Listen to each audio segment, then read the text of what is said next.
तो गुजरात का नया मुख्यमंत्री कौन होगा, ये आज का सबसे बड़ा सवाल यहां पर बना हुआ है। बीजेपी विधायक दल की बैठक वहां पर चल रही है, सियासी मंथन वहां पर हो रहा है। थोड़ी देर बाद प्रेस कॉन्फ्रेंस होगी, जिसके बाद इस रात से पर्दा हट जाएगा कि विजय रूपाणी के बाद बीजेपी ने गुजरात की कमान किस चेहरे को दी है, किस नाम को दी है। थोड़ी देर बाद बीजेपी प्रेस कॉन्फ्रेंस करने जा रही है। ठीक एक साल बाद गुजरात में विधानसभा चुनाव है, उससे पहले बीजेपी ने विजय रूपाणी से इस्तीफा ले लिया। नए नाम नए चेहरे के साथ बीजेपी अगले विधानसभा चुनावों में उतरने वाली है। उत्तराखंड में भी इसी तरह से देखने को मिला था। पिछले 6 महीने में बीजेपी ने अपने 5 मुख्यमंत्रियों को बदला है। उत्तराखंड में तीरथ सिंह रावत को हटाया गया था, असम से वहां पर सोनोवाल को हटाया गया था, कर्नाटक से येदियुरप्पा की छुट्टी की गई थी, और अब यहां पर गुजरात में भी इसी तरह की स्क्रिप्ट देखने को मिल रही है। तमाम मेहमान हमारे साथ बने हुए हैं। महेश वर्मा जी, मैं आपका रुख करूंगा क्योंकि यहां पर हार्दिक पटेल का ट्वीट सामने आया है, जिसमें वो साफ तौर से कह रहे हैं कि बीजेपी को गुजरात में अपनी हार दिख रही है, और जिक्र कर रहे हैं आरएसएस के सर्वे का।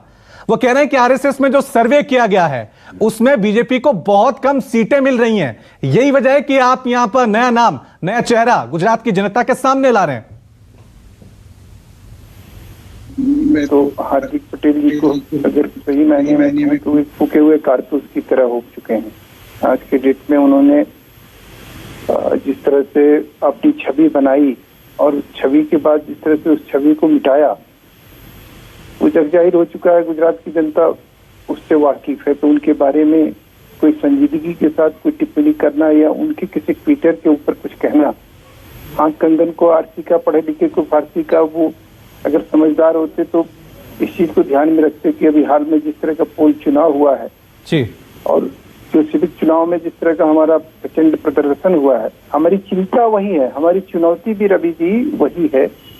जैसे अभी विनोद जी ने एक चीज रेखांकित किया कि राजनीतिक आवश्यकता क्या होती है। जब एक कोच बैठा होता है बाहर, तो उसकी चिंता यही होती है कि जीत को जो है हम बरकरार रखें। अगर हमने बढ़त ली हुई है तो उस बढ़त को हमें किस तरह से बरकरार रखनी है। अगर हम 3-2 से जीत रहे हैं, हम उसको 4-2 में कैसे परिवर्तित करें, ये हमारी चिंता होनी चाहिए। और ये चिंता करना राजनीति में कोई यानी चिंता बनी हुई है। बीजेपी की चिंता यहां पर साफ तौर से बनी हुई है कि ये जो आंकड़ा कम होता जा रहा है सीटों का, ये कहीं अगले विधानसभा चुनाव में और ना कम हो जाए।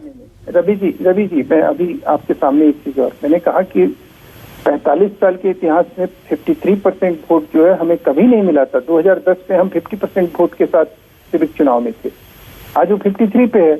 अब हम 53 से जितना हमारी 1% भी बढ़ेगा। ठीक है, आपसे हम जवाब लेंगे। लगातार एक अपडेट, एक तस्वीर हम आपसे गांधीनगर में क्या चल रही है, सियासी मंथन वहां पर क्या हो रहा है, नया नाम कब आएगा, हर। नमस्कार, मैं हूं मानक गुप्ता। अगर आपको हमारा ये वीडियो पसंद आया हो तो इसे लाइक और शेयर जरूर करें, और हां, हमें सब्सक्राइब और फॉलो करना ना भूलें ताकि आप देश और दुनिया की कोई खबर मिस ना करें। तो जुड़े रहिए हमारे साथ और देखते रहिए न्यूज़ 24।